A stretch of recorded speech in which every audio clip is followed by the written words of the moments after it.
Dia nggak tahu kalau itu suara apa. Tapi kalau dia gambarkan dari apa yang dia dengar, seolah-olah suaranya ini kayak orang yang sedang nari gitu. Tapi narinya itu marah, kayak menghentakkan kaki gitu ke lantai. Bahkan 2 jam dia ada di kamar mandi. Karena emang selama ini suara hentakan kaki ini nggak berhenti-henti. Akhirnya dia mau ke kamarnya Dita, tapi dia merasa pintunya ini nggak bisa dibuka. Dia buka-buka pintunya nggak bisa. Bahkan dia teriak pun tidak ada yang mendengar. Halo guys, apa kabar kalian semua? Semoga kalian dalam keadaan baik-baik saja.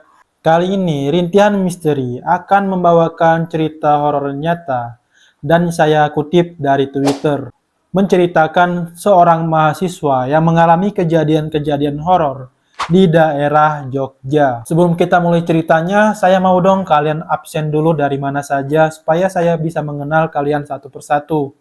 Tidak berbasa-basi lagi, mari kita mulai ceritanya.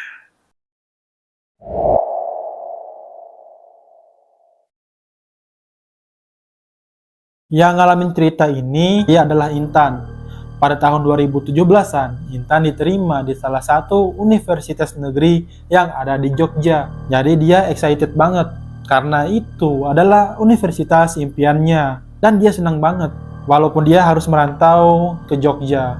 Mau nggak mau, dia harus tinggal sendiri kan, atau ngekos kalau sudah di Jogja. Karena dia ini sebenarnya sudah jenuh banget tinggal di rumah dengan orang tuanya. Karena katanya dia disayang sama orang tuanya. Dia nggak boleh kesana kemari. Sebelum masuk kuliah, seminggu dia ke Jogja dengan orang tuanya. Dia nyari kosan. Tapi di hari pertama nyari kosan, dia nggak nemu kosan yang sesuai dengan mereka, yang nyaman. Karena saat itu emang banyak banget mahasiswa baru di Jogja yang butuh kosan. Jadi mereka telatlah datang ke Jogja. Di hari kedua, baru nih mereka dapat kosan. Tapi kosannya ini lumayan jauh dari kampus dan letaknya udah di pinggiran kota. Jadi Intan ini nggak masalah banget lah karena dia pun ke kampus bakal bawa motor juga. Saat pertama kali ngelihat kosan itu, dia suka karena kosannya ini terkesan enak, adem, dan asli lah pokoknya. Di depan kosannya ada beberapa pohon dan pohon jambu, pohon mangga gitu.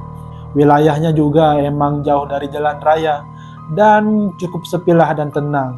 Awalnya dia mikir gitu, asik pokoknya kalau mau belajar. Masuk ke kosannya dan langsung disambut oleh ibu-ibu yang sudah tua. Ibu ini sedang bawa anak kecil lah, umurnya 3 atau 4 tahun. Sampai sekarang Intan nggak tahu itu anaknya atau cucunya. Umur ibunya ini kalau dilihat-lihat sudah 50 tahunan lah. Jadi belum bisa juga sih dipanggil nenek-nenek. Dan ibu inilah yang milik kosannya. Jadi ibunya ini tinggal juga di kosan ini, tapi bukan di kamar kosannya sih. Maksudnya itu rumahnya ini satu halaman dengan kosannya itu. Ibunya ini tinggal berdua doang sama anak kecil ini. Mempersilahkan mereka masuk dan melihat kamar yang tersisa. Total kamar di sini ada 12 kamar dan 4 kamar yang kosong, tapi cuma 1 kamar yang bisa ditempatin. Nah mereka nanya kan, emang 3 kamar lagi kenapa nggak bisa ditempatin? Kata ibunya, 3 kamar lain ini sedang direnovasi. Tapi Intan penasaran karena dia lihat kamar yang 3 itu, kamarnya baik-baik aja. Pas dia ngintip, dia ngelihat kamarnya baik-baik aja gitu. Semua fasilitas ada. Tapi juga mikir, mungkin kamarnya bocor, makanya nggak boleh disewain. Jadi, kamar Intan ini adalah kamar 3. Lalu saat mereka masuk ke kamar 3, Intan ini lumayan suka lah karena fasilitasnya juga lengkap. Kamarnya juga luas. Kamarnya ini sebenarnya untuk 2 orang dan dia ada double ranjang yang bertingkat gitu. Saat Intan sedang lihat-lihat di kamar itu, dia ngerasa dadanya ini berat. Awalnya dia sendiri mikir, kok berat ya dadaku? Tapi dia nggak mau cerita sama orang tuanya. Takut orang tuanya kepikiran. Dan disinilah Intan nyesal dia nggak cerita sama orang tuanya. Setelah dapat kamar kos, dia juga sudah fix mau di kosan itu. Akhirnya mereka balik ke penginapan dan balik ke Malang. Seminggu kemudian, tepat di hari Minggu, sehari sebelum Intan ini kuliah pertamanya, Dia ini berangkat nih dari Malang ke Jogja. Dia sendiri. Singkat cerita, saat sorenya dia sampai juga nih di kosan itu. Dan dia langsung disapa dengan salah satu anak kos lain, yang saat itu kebetulan sedang bersih-bersih di depan kamarnya. Dan mereka pun sempat kenalan lah. "Hai Mbak, anak baru ya?" "Oh iya Mbak, aku baru. Kenalin nih, nama aku Intan." "Oh, aku Dita Mbak, baru masuk kuliah ya?" Di sini mereka ngobrol-ngobrol dikit nih. Ternyata Dita ini adalah kakak tingkatnya dan kuliah di tempat yang sama, tapi beda jurusan. Dita juga basa-basi kepada Intan untuk main ke kamarnya. Karena kamarnya Dita ini kamar nomor 6, sedangkan Intan itu kan kamar nomor 3. Jadi mereka itu berseberangan. Jadi saat itu Intan pamit nih ke Dita, mau beres-beres ke kosannya. Karena dia ini baru nyampe gitu, baru megang koper. Pas masuk ke kamarnya, lagi-lagi nih dia ngerasa dadanya itu perlahan makin berat. Di sini dia udah ngerasa aneh lah, padahal kan baru masuk. Sebelumnya Intan ini nggak pernah ngerasain hal-hal ini. Bahkan nggak pernah histori penyakit yang berhubungan dengan dada, pernapasan, atau jantung. Tapi awalnya dia nggak terlalu mikirin lah, karena saat itu badannya emang lagi letih banget. Karena dari Malang kan ke Jogja, mungkin dia capek doang. Lalu dia tidur kan dan kebangun. Dia panik dan heran. Intan ini bangun karena dia mendengar ada suara keramaian di sekitarnya. Seolah-olah dia itu tidur di tengah pasar. Padahal dia kan tidur di kamarnya. Pas dia bangun semuanya hening. Katanya dia nggak tahu itu mimpi atau nyata. Tapi yang dia dengar itu benar-benar nyata banget lah rasanya. Saat itu Intan sudah ketakutan banget, tapi dia tetap maksa mikir. Kali aja dia terlalu capek di hari itu dan kebawa mimpi yang aneh-aneh. Saat dia bangun, itu sekujur tubuhnya basah semua karena keringat. Akhirnya dia mandi kan. Setelah mandi, dia sholat lah. Karena waktunya sudah lewat maghrib saat itu. Setelah sholat, dia duduk nih, termenung, memikirin soal mimpinya tadi. Karena mimpinya ini benar-benar nyata banget lah rasanya. Nah di sini, dia ngerasa lagi. Tiba-tiba, dia panik dan gelisah. Tapi, dia nggak tahu panik dan gelisahnya karena apa. Rasanya kayak ada yang nyangkut lah di perasaannya. Tapi dia benar-benar nggak tahu itu kenapa. Ditambah dadanya sudah berat. Dan makin malam dadanya ini makin berat rasanya. Dia merasa kamarnya ini kayak pengap gitu. Dan panas gitu. Padahal AC di kamarnya nyala yang paling dingin. Karena kulitnya berasa dingin. Tapi di dalam dirinya ini terasa panas. Dia bilang ini aneh banget lah. Dia merasa gak nyaman di kamarnya. Dia memberanikan diri ke kamarnya Dita yang di seberang. Sebenarnya dia segan karena baru kenal. Takutnya ajakan Dita tadi cuma sekedar basa-basi doang. Tapi karena udah gak nyaman, ya udahlah dia ke kamarnya Dita kan. Saat dia di kamar Dita, anehnya itu perasaan yang berat itu jadi normal dan lega rasanya. Dia akhirnya nggak panik lagi di sini. Di sini dia heran, kenapa ya? Kalau ke kamarnya rasanya berat, sedangkan keluar ke kamar temannya ini nggak apa-apa. Di sini mulai nih Intan takut dengan kamarnya. Dan malam itu juga berharap banget untuk ditawarin si Dita untuk nginap di kamarnya. Akhirnya mereka cerita-cerita. Di sini Intan nggak nyeritain masalah apa yang dialami di kamarnya. Jadi mereka ngobrol biasa-biasa aja. Setelah itu baru nih Intan nanya tentang kenyamanan di kos mereka. Katanya Dita, ya kosan mereka nyaman banget. Ya aman juga. Karena di sekitaran kosannya sepi. Dan jarak 300 meter itu baru ada warung makan. Kata Dita juga, anak kos lain di sini semuanya baik. Walaupun mereka lebih ke menjaga privasi sih, jarang keluar rumah. Tapi kalau udah keluar rumah mereka ramah. Dan di kos ini juga nggak semua mahasiswa, ada juga pekerja. Setelah asik ngobrol, Intan kaget melihat anak kecil yang ngintip di kamarnya Dita. Karena saat itu kamarnya Dita sedang terbuka. Ternyata itu anak kecil ibu kosnya ini. Namanya adalah Deoki. Intan ini suka banget ngelihat Deoki ini. Katanya manis banget. Tapi sayangnya Deoki ini punya kekurangan. Katanya dia itu tuli dan bisu. Kata Dita, Deoki ini emang sering ngintip kalau pintunya dibuka. Tapi kalau diajak masuk, Deoki takut. Lalu Intan ini penasaran dan nanya nih dengan Dita, Deoki cucunya atau anaknya? Karena yang tinggal di rumah ini mereka berdua aja. Si Dita yang sudah setahun itu pun nggak tahu juga asal Deoki ini. Karena katanya Dita juga, ibu kos ini ternyata dingin banget orangnya. Ya kalau mau ngobrol sama ibu kos ini yang penting-penting aja. Setelah mereka ngobrol panjang lebar, nggak kerasa waktunya sudah malam banget. Sudah jam setengah 11 malam. Tapi Intan nggak mau pergi ke kamarnya. Tapi mau nggak mau dia ke kamarnya.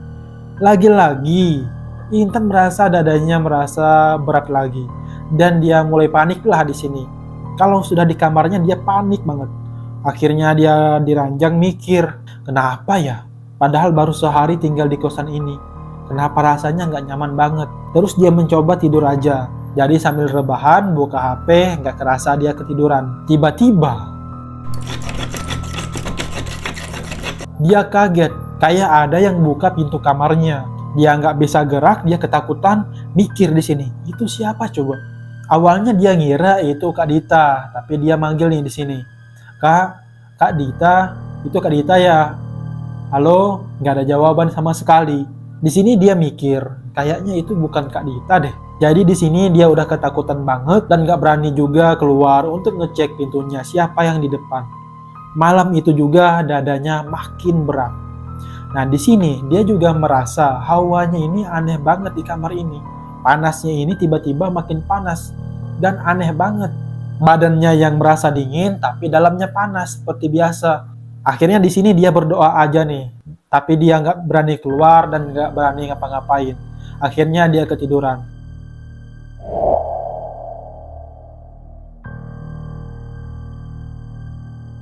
Jam 7 pagi akhirnya dia bangun karena mendengar suara aktivitas anak-anak kos yang lain.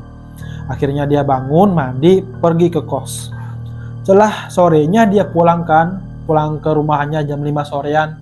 Sampai di kosan, keadaan kosannya ini emang sepi dan Kak Dita itu pun juga belum balik. Akhirnya dia masuk ke kamar, ya seperti biasa, dadanya ini perlahan semakin berat.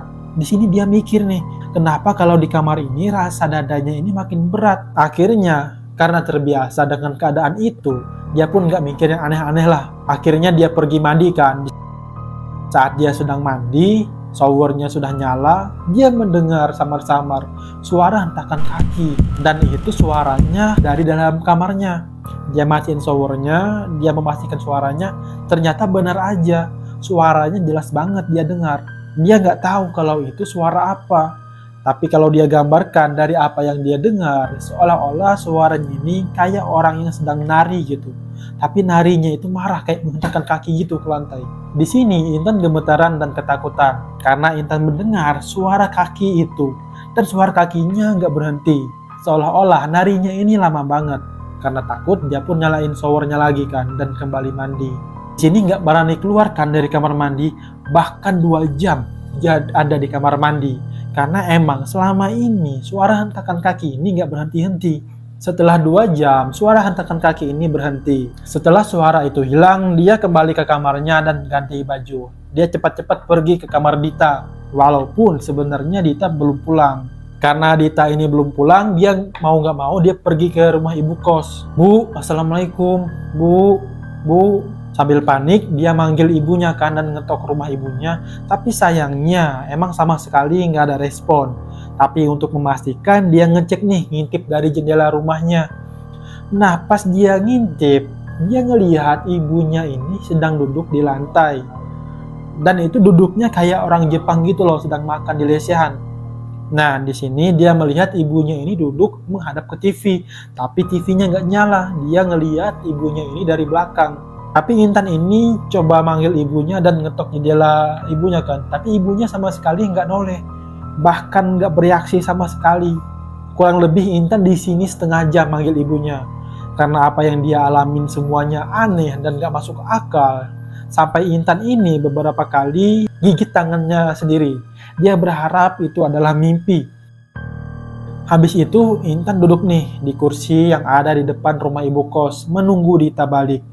Karena dia nggak berani ke kamarnya. Karena dia keluar kamar tadi buru-buru, dia lupa bawa HP. Jadi, dia memberanikan diri balik ke kamarnya yang niatnya untuk mengambil HP-nya dan menghubungi si Dita. Akhirnya dia ke kamarnya kan untuk ngambil HP-nya.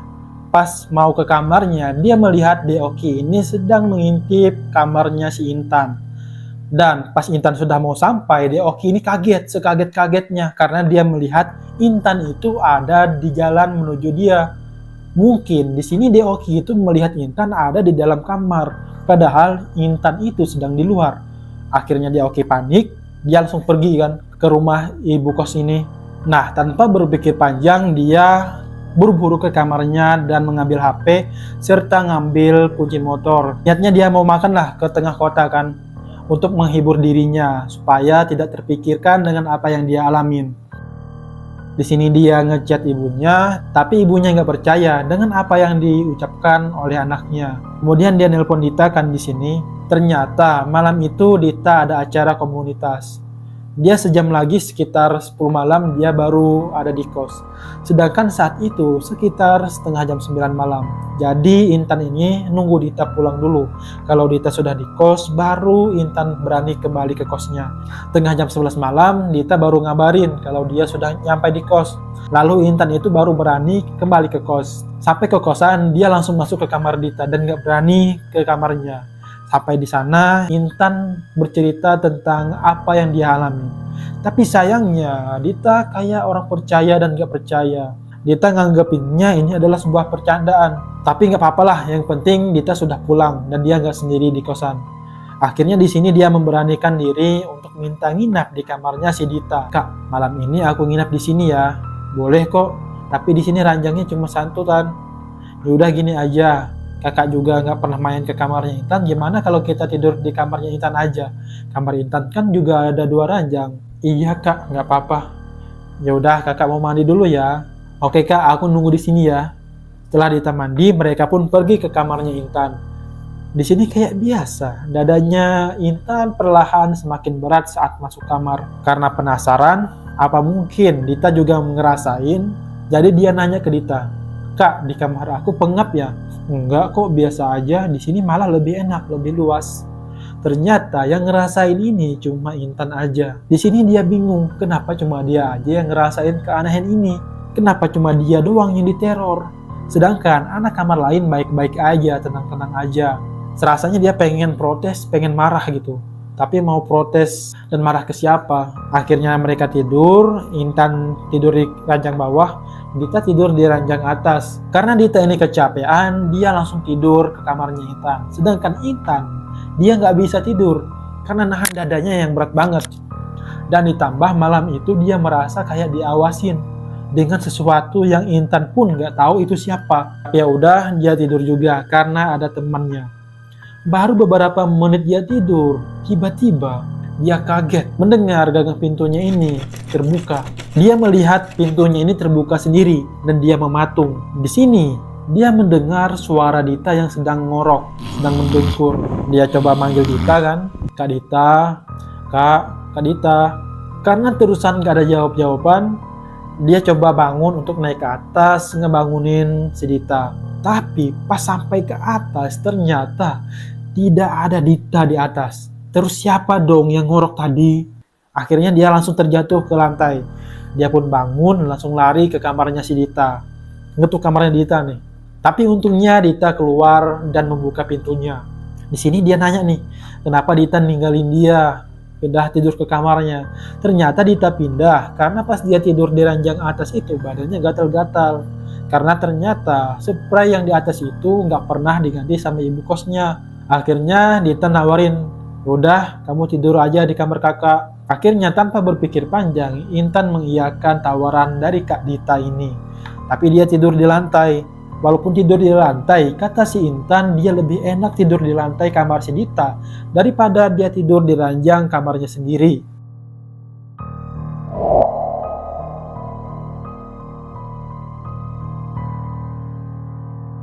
Pagi mereka bangun, mereka siap-siap ke kampus.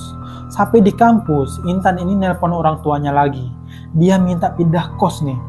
Dia menceritakan semua apa yang dia alamin. Tapi ya lagi-lagi, ibunya nggak percaya. Dan ibunya malah menasihatin anaknya. untuk mensyukurin kosnya ini. Ibunya ngira Intan ini nggak bersyukur dengan keadaan di situ. Singkat cerita, jam 5 dia balik lagi ke kosannya. Saat itu kosannya sepi sama kayak kemarin, dan Dita juga belum balik. Di sini dia melawan rasa takutnya untuk masuk ke kamarnya. Dia buka pintu kamarnya, dan ya seperti biasa, dadanya semakin berat. Di sini dia duduk di ranjang sambil mikir, kayaknya aku harus pindah kos tanpa sepengetahuan orang tuaku. Kalau bisa malam ini juga. Dia coba lagi nih, sekali lagi menelpon orang tuanya. Tapi sama aja, orang tuanya tidak mengizinkan anaknya. Akhirnya malam itu dia nggak peduli kan, dia buka laptop mencari kosan secara online. Nah, pas asik-asik mencari kosan, dia merasa ada sesuatu yang aneh banget. Dan bahkan Intan nggak tahu itu apa. Dia merasa kayak ada orang lain yang rame banget itu bolak-balik di kamar dia. Itu pun rasanya tiba-tiba muncul gitu. Katanya di kamarnya ini rasanya pengap banget dan panas banget. Kayak padat orang di ruangan ini. Karena dia merasa itu, dia ngubungin teman kampusnya. Namanya Velin. Dia nelpon Velin buat minta nginep lah di kosan si Velin ini. Akhirnya Velin pun mengiyakan aja permintaan dari si Intan ini. Walaupun sebenarnya mereka ini baru kenal kemarin karena baru masuk kuliah kan. Tapi mau nggak mau dia minta nginep di kos Velin aja. Nggak pedulilah mau Velin itu nggak enak atau apa. Yang penting pada malam itu dia nggak di kosannya. Setelah itu dia tutup laptopnya, menyediakan barang seperlunya, dan dia berharap malam ini adalah malam terakhir dia nginap di kos itu. Setelah itu dia melihat Dita itu pulang. Pas banget nih Dita pulang, sekalian Intan ini niatnya malam itu mau pamitan sama Dita, karena besoknya dia sudah ke kosan yang baru lah pokoknya. Akhirnya dia mau ke kamarnya Dita, tapi dia merasa pintunya ini nggak bisa dibuka. Dia buka-buka pintunya nggak bisa. Bahkan dia teriak pun tidak ada yang mendengar. Akhirnya dia berteriak, manggil si Dita kan, Kak Dita, Kak Dita. Tapi Dita nggak merespon kalau dia itu sedang teriak. Akhirnya dia ambil HP-nya, dia ngechat Dita. Kak, tolong bukain pintu kak, aku kekunci. Nah Dita pun akhirnya membukain pintu si Intan. Dan alhamdulillahnya bisa kebuka. Ternyata pintunya si Intan ini dikunci dari luar, tapi nggak tahu siapa yang iseng ngunciin pintu. Dan yang anehnya, kenapa si Dita ini nggak mendengar teriakan si Intan? Itu aneh banget pokoknya. Padahal kan Intan berteriak sejadi-jadinya di sini. Akhirnya saat itu Intan pamitan sama Dita, karena kalau malam itu adalah malam terakhirnya di kosan ini. Akhirnya dia bawakan semua barangnya. Awalnya mau bawa sebagian aja, tapi dia bawa semua barangnya. Akhirnya dia ke kosan Velin. Dia kaget sama Intan karena dia ngebawa semua barangnya. Tapi syukurnya saat itu Velin menerima dia dan gak keberatan sama sekali. Malam itu dia nyeritain semua ke Velin tentang apa yang dia alamin di kosannya dan kenapa dia kabur dari kosannya itu. Katanya juga baru Velin lah saat itu yang mau mendengar cerita dia dan menganggap itu adalah masalah serius. Apalagi Velin juga nawarin dia buat nginep di kosan itu selama Intan bisa menemu kosan baru. Akhirnya malam itu dia lega dan dia masih trauma. Akhirnya besoknya si Intan ini sakit selama seminggu. Akhirnya orang tuanya datang. Ya lagi-lagi orang tuanya menganggap apa yang diceritakan oleh anaknya itu adalah tidak nyata. Tapi untungnya karena anaknya ini sakit, orang tuanya pun mengiyakan saja untuk anaknya pindah kos. Nah, begitulah cerita dari Rintihan Misteri. Semoga kalian semua senang dan suka sama video saya. Jangan lupa di-subscribe dan jangan lupa di-like. Serta buat kalian yang punya cerita horor nyata, kalian bisa kirim ke email saya di deskripsi. Sampai jumpa di video berikutnya.